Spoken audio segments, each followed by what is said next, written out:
Good afternoon, everybody, and welcome to another Lunch and Learn webinar from BigChange.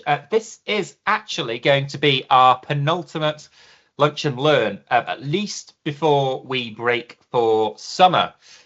Whilst people are joining us, for those who joined us at the Innovate webinar, I asked whether England would win yesterday, and the vast majority of people were right. England did win, so that is, of course, good news for all of the English fans.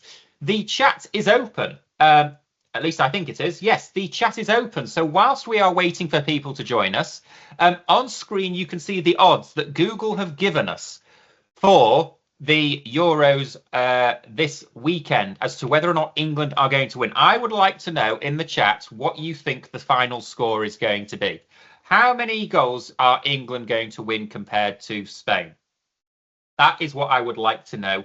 Whilst we are waiting for people to join us, who is going to win? And if you want to add on to that into the chat, let me know what you will be eating or drinking whilst you are watching the football match. So drop into the chat what you think the final score will be. 2-1 to England with extra time is Louise. Louise, I'm sure that's a very well-educated guess. Louise is probably laughing right now because she knows I have absolutely no clues on anything to do with football. Yeah. It's all very quiet in the chat. Can you guys type in the chat? It's far too quiet. Someone in the chat, apart from Louise, say something, because you have me exceptionally worried that I haven't enabled the chat. Fantastic. Tracy, thank you for putting my mind at rest. I was worried that it would just be Louise and I talking to ourselves for the first couple of minutes. Thank you for that. Tracy thinks Spain is going to win 3-1. Any food that's going to cheer you up. Right. Okay. Have you got a sweet tooth or a savoury tooth, Tracy? Let me know. Whilst Tracy's letting us know what she's going to eat, let us make a start on what we have all come here today. And that's not just to talk about the football, although I'm sure many people, you're all shy. Right, okay, don't be shy, people. It's absolutely brilliant to speak to you guys today. Got lots to learn. There's no such thing as a daft question. Don't be shy in the chat. Type away to your heart's content. Talk with me, talk with Louise, talk with everybody else. So what are we going to be covering today? Security, really, really important. You have a huge amount of data in your BigChange system, and you want to make sure it does not get into the wrong hands. Hello, Hayden, welcome. So we are going to be covering 6 items. Some of these may seem exceptionally simple, but you will be surprised some people who don't do these things. So I make no apologies for covering these. If you have not joined one of these Lunch and Learn webinars or the Innovate webinars or watched the newsletter recently, you might be wondering who I am. My name is Jonathan and I am the Product Marketing Manager here at BigChange. If you're not a customer of BigChange or you're watching this on catch up as a prospect, you are very welcome. BigChange is the all-in-one job management system who does all of those things on screen and much, much more. Hopefully your screen will look something like this, although you are watching the webinar for the Keeping Your System Secure. The chat is open. Thank you very much for those who confirmed that it is open and able to type. If you want to react to something, give it a thumbs up, a heart, a clap, a shocked emoji, or a laugh. If I say something particularly funny, feel free to do so. The Q&A section is open depending on time. We will cover the Q&As today. If we don't, CS will reach out to you to answer them. Don't put your username and passwords into the chat. Everyone will see them. Questions we will cover at the end if we have time. And just like yesterday, unfortunately, Teams is not liking the polls. So I will be sending you a link at the end for a very short form for you to tell me how you think today. Watch us on YouTube if you missed us, and let's get cracking. So the first thing that you will want to do to keep your system secure is to set up multi-factor authentication. Some of you might be wondering, I've heard this term MFA before. What is it? Well, it's made up of at least 2 things. depending on the system that you're trying to access, some systems make you have up to 3 things, but it's made up of at least 2 things. It requires you to know something. That is usually a password. And it also requires you to have something in your possession. Now, that is usually a mobile phone, which gives you access to a unique code, that 6-digit code that comes through. And that can come through either via email or via an authenticator app. And as I mentioned before, some uber secure systems are adding something extra into the mix, such as a fingerprint, face scan, voice recognition. Some of you might have rung up your banks and been asked to repeat a phrase down the phone. Those are becoming more and more common. But here at BigChange, we support the method where you need to know something, which is a password, and have your mobile phone. And we're going to be looking at adding other methods later this year. But why is this important? If your password happens to get leaked, or you have your password still written on a post-it note stuck by your monitor, and that goes walkabout, even if someone knows your password, the would-be hacker will not have access to that 6-digit code that is either displayed on your phone or comes through as a text message, because that code changes every 30 seconds. And even if they did have access to that code and you use biometric data, they're not going to have your fingerprints or your eyes with you, so they won't be able to get access. So the first thing that you need to do is you need to get access to an authenticator app. There are plenty available, but one which comes highly recommended is Google Authenticator. It's totally free, and there are QR codes on screen for both the iOS version and the Android version of it. But if you go to your store and just type in Google Authenticator, it will appear. So you have your Authenticator app. The next thing that we need to do is turn it on in BigChange. And for this, you need to be an administrator. If you navigate to the My Account administration settings and you type in authentication, or the beginning of authentication at the top, you will see 2 options. The first one is, do you want to switch it on? And by default, that will be set to no. You toggle that to yes. And then the final option that you'll see on screen is the number of days between being asked for the code. So if you log in today and you change that number to 7, you'll be then asked for the code in 7 days' time. But that kind of negates the fact of this 2-factor authentication, this multi-factor authentication. So we suggest you always keep it at 0. When a user next logs in, they'll be presented with this QR code on screen. And as if by magic, I now have a mobile phone with Google Authenticator sitting next to it. I can click Get Started, and I'm asked to add a code. So when I click Add Code, it gives me 2 options. I can either scan the QR code on screen, or I can enter in a code, and that's that code that's sitting underneath the QR code. But I'm going to be lazy, and I'm going to scan the code. So when I scan the code, I'll get a green box around it, and then I will get this 6-digit code. When that 6-digit code is on your screen, it will recycle every 30 seconds. So when I next try and sign into BigChange, I will provide my username and password, and I have to provide this 6-digit code. Once I've got that 6-digit code in and press the login button, I will be able to sign into BigChange. Without that 6-digit code, you cannot get access. So really, really important if you want to secure your data. Now, if people get new phones, and people do get new phones, or they lose a phone, administrators can reset that MFA code for those people. So in this case, I'm going to go to this user, and you'll see that there is a little icon on the far left. When I scan that code, it will reset that QR code. So when they next log in, they will get that QR code on screen. Now, there are some people who do not want this code to be always asked. And for that, we have whitelisting IP addresses. So if your company has a fixed IP address in the office, you can add that to this list. And that way, when someone is in the office, they will not be asked for their 6-digit code. Now, some companies like this because if they're in the office, the connection will be a bit more secure. And if you're out and about, perhaps less so. But It's something that I recommend that you don't always use depending on your requirements. So to add a code, you can type in your IP address, give it a name and a description if you want an expiration date, and hit OK.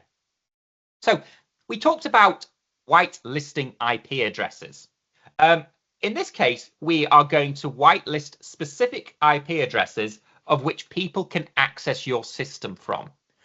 Now, if you're not too sure what an IP address is, it's kind of like a postal address. All websites have an address. It's not google.com, it's actually a string of numbers. And those are just random numbers that I put on screen, but it does follow that format. The vast majority of people at home have what's called a variable IP address because it's more cost effective. So what that means is if I sign in or if I use my computer one day, it might have that number starting in 72. But next week, it might be 93. That makes it harder if we want to whitelist IP addresses because they change. A lot of businesses tend to have fixed IP addresses. It makes them easier to manage for security, find devices, and other security needs. So speak to your IT team to find out whether or not you have a fixed IP address. But in this case, we only want Adam to be able to use the system when he's in the office. So if he were to try and log in anywhere other than the office, he won't be allowed to do so. I've gone to Adam's profile, and then down here, there is a IP address box, whitelisting IP. I'm going to pop in the static IP address of the office. And now if he were to try and log in from any other location, he will get a prompt advising him that is not possible. So if you want to prevent staff from logging into your system outside of the office, check with your IT team. If you have a whitelisted IP address, a static IP address, that is great. If not, there is a small charge usually levied on them by your IT company, but it's normally quite nominal. Third point that we're going to cover is around roles and restrictions. Roles are a group of features within BigChange that the web user can and cannot use, and restrictions are part of the system or groups of things which they can and cannot see. So many of you will have been familiar who are administrators with the role section, and down the middle of the screen here we have the actions. Each checkbox marks a thing or an action that that user can do, and you can create your own roles if you want to. Restrictions, on the other hand, are assigned either to a specific user or group of users, and it can be a tad confusing as to how we've set this up. So the text at the top does give some explanatory commentary, but effectively, if there are no checkboxes in any of these columns, so as we can see here, there are no checkboxes. Anyone who is assigned this role, in this case Adam, has no restrictions whatsoever. They can see all of the items in each of these categories. However, if we look at the finance team, they will only be able to see resources that sit within these three groups, these three resources, and other items that are selected. In this column, they'll be able to see all of these items. So if you tick more than one or more of the items, those are the only things that they can see. And if there's no ticks in any of that column, then they'll be able to see all of it. We can administer the user groups from administration. Now, why is this useful? Because it allows you to apply the same restrictions to a group of users really easily. So we can click on edit, and we are presented with this group, and we are going to add Adam to the group. So in this case, we are finance, and we type in Adam on the right hand side, and then we bring him over to that group by adding him. Now, when we have a look at Adam on screen, he has the permissions that belong to the finance group. So if I have a look at the finance group and I were to apply that here, we could then edit all of the permissions for that group. And that means any changes made to finance will apply to everybody instantly. The fourth item that we are going to cover is how to offboard ex-employees. Obviously, people come, people go, people join, but you want to make sure that when someone leaves you, you close down their account as quickly as possible using the best possible way. And I'm going to talk through that. There are a couple of things that people can do, depending on their level of paranoia, really, because one will kill access, but you can always add more things to doubly and triply kill access. But the first thing that you'll want to do is to change them to an inactive user. That's the first thing that you can do. The next thing that you can do, again, you don't really need to do this, is to add in an IP restriction. We talked about that before, to effectively 4 zeros. That IP address doesn't exist. And then finally, if you really wanted another belt and braces approach, you could create a new role. We call it inactive user. And that role doesn't have the permissions, here we go, of the ability to do anything. And then you can simply apply it to that particular user. So it is a bit extreme. You do not need to do all three. It comes back to your level of security. I shouldn't call it paranoia, but any one of those things, particularly the first two that I showed you, will stop them from getting access. It is important that you, if you have a resource, you can also deactivate them. So these are the guys that use the tablets. You want to deactivate their license as well. It will remind you that if they have any jobs, they will be moved to unscheduled. But it's also important that if they have a linked web user at the bottom, you also turn off that web user access as well. We talked about how you keep your system secure. This is a great tool to see if anything has happened in your system. Perhaps someone has downloaded data when they shouldn't have. You can see what has happened. So this is our user events under My Account Administration User Events. You can filter particular items. You can view items that are created by clicking on the view. In this case, it's a resource. And you can also see changes that have been made. But you can also filter, you can't quite see it on screen, but you can also filter certain activities such as exports. Now, last but not least, and I make no apologies for telling you guys this, it's to keep your software up to date. The benefit of BigChange is that it is cloud-based. So we keep all of our software up to date for you on the cloud. But if your computer is not up to date, if your mobile phone is not up to date, the browsers that you access BigChange with, there could be something that happens in the middle where BigChange has got absolutely no control over. So if you're using a browser that's out of date, you could get into trouble. And if you've got an IT team, some of these people will keep it up to date for you. So as you can see, people who are using outdated software are 3 times more likely to experience a data breach. So do make sure that your software on your phone, on your computer, the browser is up to date. And 3 out of 4 attacks that took place recently were from flaws that were discovered over 6 years ago. So really, really important. And I've got some QR codes on screen, but do speak to your IT team. Do speak to the people who look after your computers about ensuring that you are kept up to date. Apple and Google don't support systems forever.